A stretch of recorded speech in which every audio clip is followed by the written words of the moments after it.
Come on in. Come in. Hi, how are you? Hi, Dr. Eddie. Dr. Eddie is. I'm Kristen Taylor. Oh, Kristen, been waiting to hear from you. Come on in, have a seat right here. Thank you. So, what brings you to our digs today? And thank you for coming by. I decided to call your office because I was under the impression that you guys kind of deal with people that have issues with family placement. Feeling And I- pretty okay? And Yeah. I've been going through a lot with my children's father, Okay. being an intricate part in their lives. So Okay. I Okay. thought I can come and talk to you and see. Okay. Yeah, this is a place to go. We're here. We have family oriented, family first. So tell me a little bit about your story. What's going on with you? What's going on with the family? First of all, how are you doing today? I'm doing okay. A little challenged. Mm-hmm. Um, I have two beautiful little kids. I have a 5-year-old, and I have a 7-year-old, Okay. little girl and little boy. Okay. And I was with a father for 10 years, Okay. and we've been broken up, since my young girl was born at 5. We kind of ended things kind of pretty much after I had her. And first, he was really, all about coming and being in their lives. He was Okay. picking them up. We had our own placement time. We had set weekends and stuff like that up. And then even, during the school, he did daddy daughter day, stuff like that. And he was going to my son's games. Okay. And then there was a turn. About 3 years ago, I started dating my guy. Okay. And Okay. we have been, pretty much strong. Lamar and I have been dating for the last 3.5 years. Okay. And of course, he knows my children. Got it. And I also, introduced him to my children's father. Got it. Okay. And but Jonathan wasn't having it. Okay. So he's kind of fell back of being in their life, Really? kind of not like, we weren't even doing the child support thing, at first. Okay. We, he just kind of did what was needed. So we really had, an ongoing mutual, agreement of how we was going to take care of our children. Got it. Versus mine versus his. And the things changed, he's went on, I'm quite sure he's had relationships not maybe been consistent as me and Lamar, my guy, but he has had different relationships where my children were exposed to his relationships. And I'm 100% not against that. I'm very much interested in us co-parenting. I do well for myself. I have, I've been a paralegal for the last 15 and a half years. Jonathan was there when he helped me put me through school. He does very well in his career. He owns an auto shop. And so, it's not like it can't be done. Like he can't, the problem is that it's that relationship residue. I'm thinking, and I just really want to put my children first. What we had is dead and gone, and I would like for us to move forward to make a new chapter in the Were relationship. you and the baby's father, were you guys married or were you ever legally married? We were engaged, Okay. and when I had my daughter, after I found out, the reason why our relationship kind of ended when she turned about a year and a half, almost 2, I found that he had been having a relationship when I was pregnant. Really?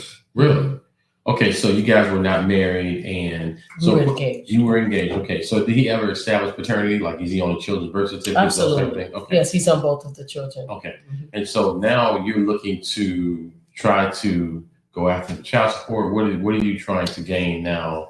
Or trying to come to a mutual understanding with you and him now? Well, he took me to court and decided that he wanted to have a certain type of visitations. The reason being he did that because I did stop him from seeing my children. Really? Because the things that they were being exposed to and the environment that he had them in, like he had friends smoking, drinking. Said my children want to go on to bed at certain hours. My son is 7 years old. He can't pick up the phone and call.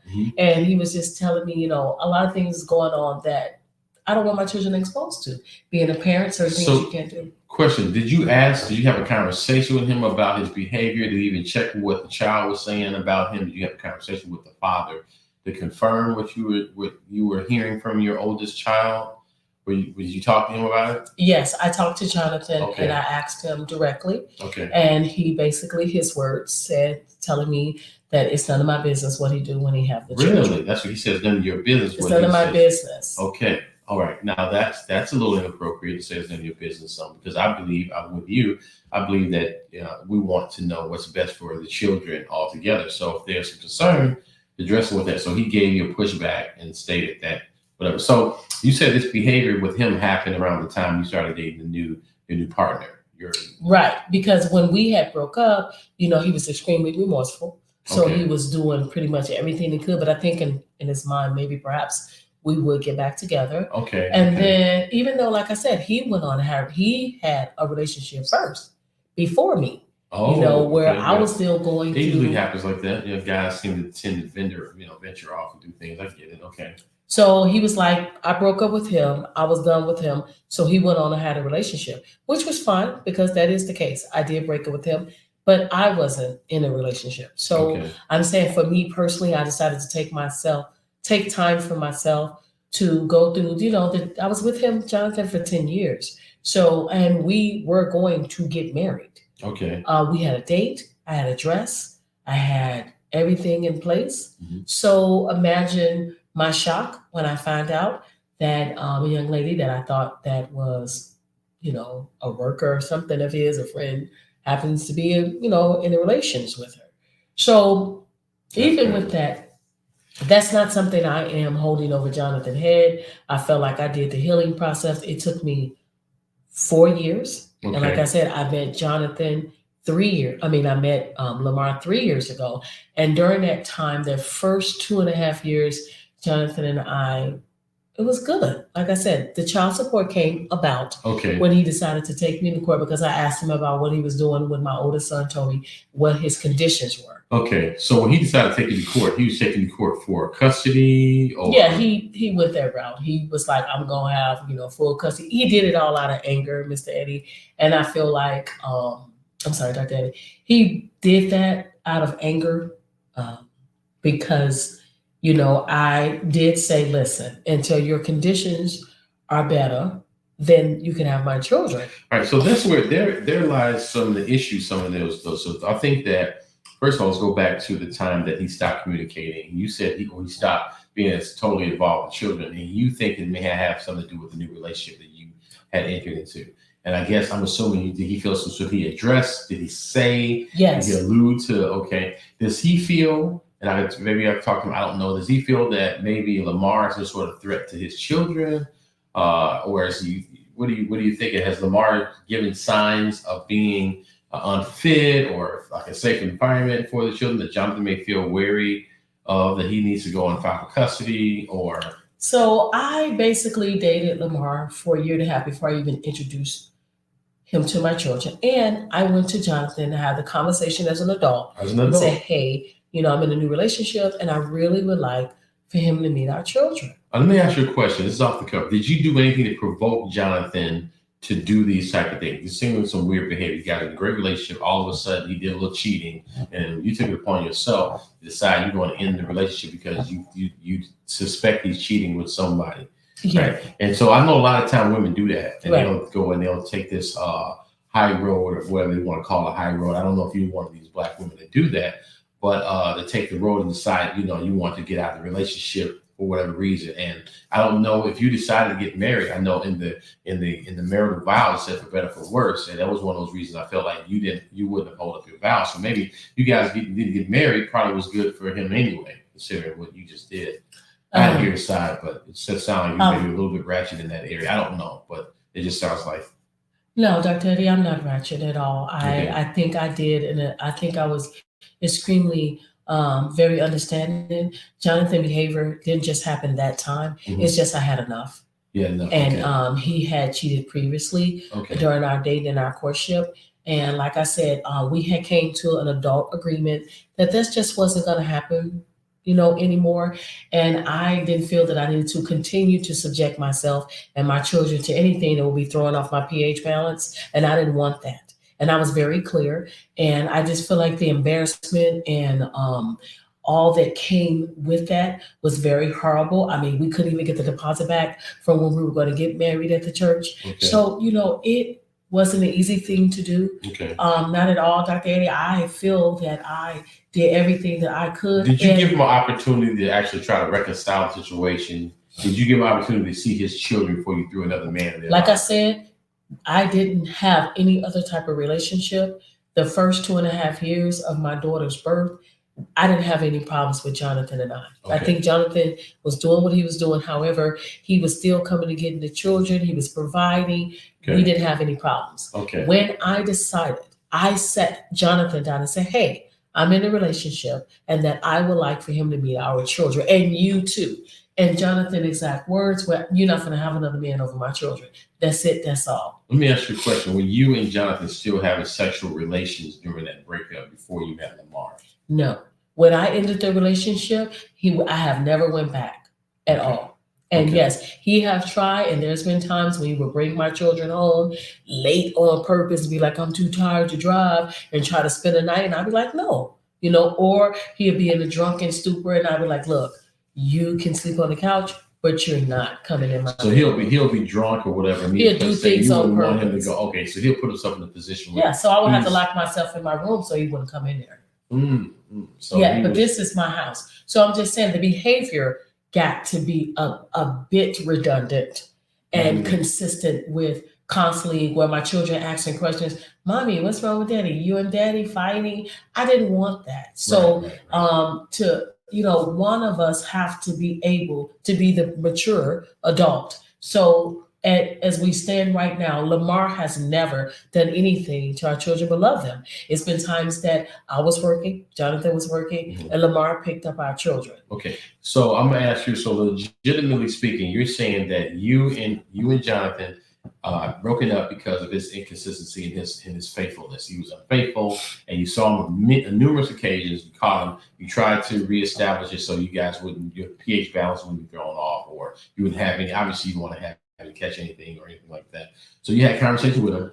He decided to do what he wanted to do, kept going. And then at that point, once you've done all you could do, you decided to move on. And then we are today. During that course of time of healing, during that time, he was still present in their lives, even though you guys were not sexually active. You guys were not romantically involved. Right. He had someone else. He did. He had introduced my children to someone else without my knowledge. Really? So wait a minute. So you mean to tell me that Jonathan, and this is where I wanted to make sure I address you first, because I want to embrace it to you, because sometimes a lot of people give their one side of the story, and sometimes I understand. Yeah, and you seem like a very mature, classy lady, and I see this a lot. And sometimes the stories can be a little twisted, convoluted. And I wanted to hear if there was something you've done. It sounds like you've done what you're supposed to do. This is a typical Black story in our culture, unfortunately.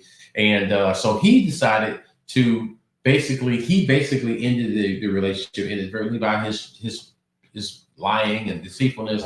You had to do what you had to do for yourself. You went through the healing process. All that time, you were not dating the new guy, Lamar. He was dating whoever woman he was dating with, and he introduced those kids to this woman without you knowing.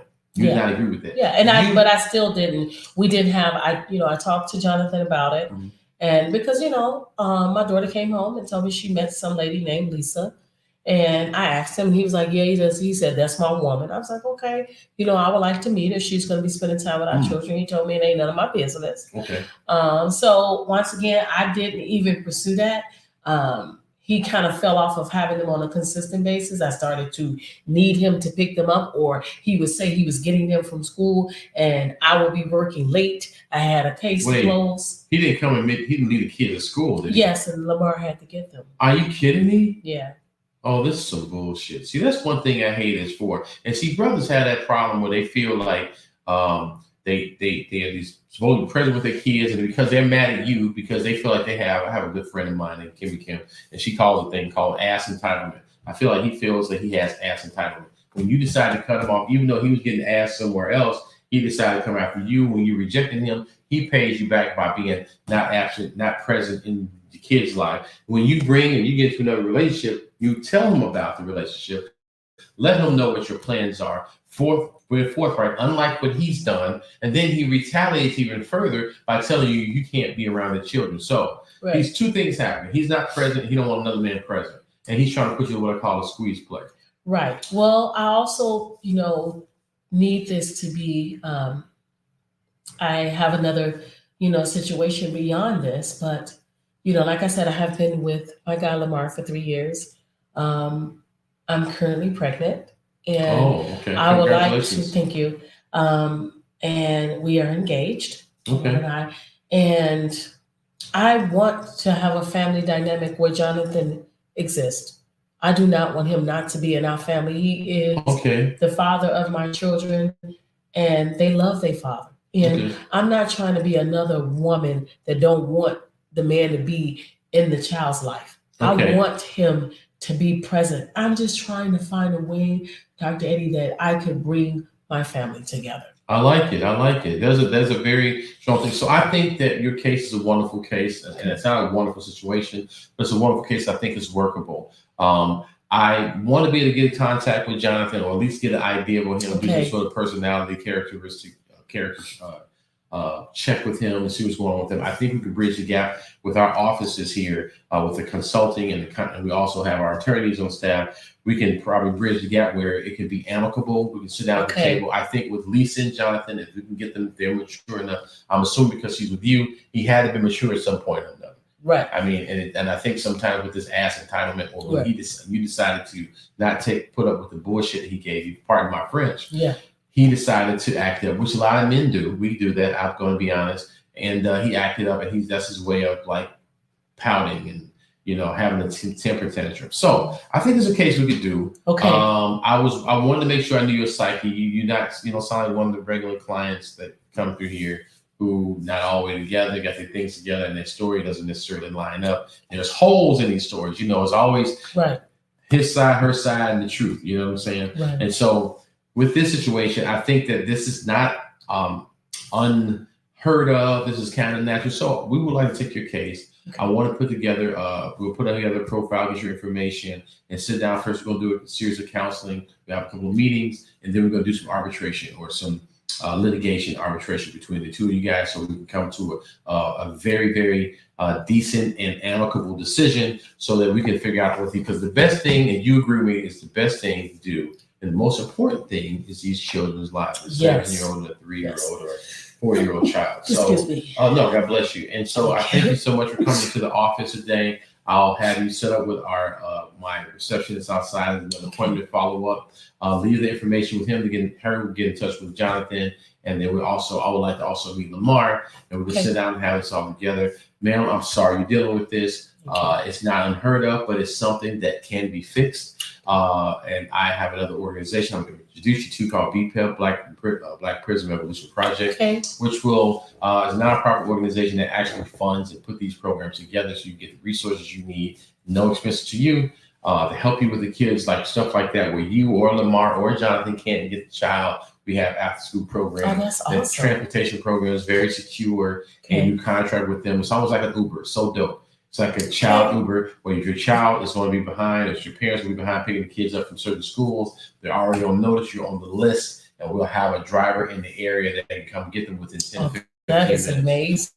So that's a wonderful thing. So I appreciate you coming by. There are a lot of resources. Again, I'm sorry you have to deal with this. I did ask you a couple of hard questions, not too tough, because you came here with all your facts together, and I appreciate that. But I want to make sure that we're on the same page, and that also that you are a client that we like to work with, because some people they don't really want to get it resolved. They just want the drama. Some people are just toxic, and we see that all the time. And that's not something that us here at our firm, we like to deal with a lot of just basic toxicity. We just kind of keep the thing going and going. So again, I appreciate you coming by. It's been a pleasure, Miss Kristen. Taylor. Miss Taylor. It was a pleasure talking to you, and I believe I've been very optimistic. I believe in God and the universe and everything. This is going to work out, and it's going to work in your favor. And again, congratulations to your upcoming birth, new baby, and your new marriage. and hopefully we can make a big, nice, happy family. Everybody be on the same page, okay?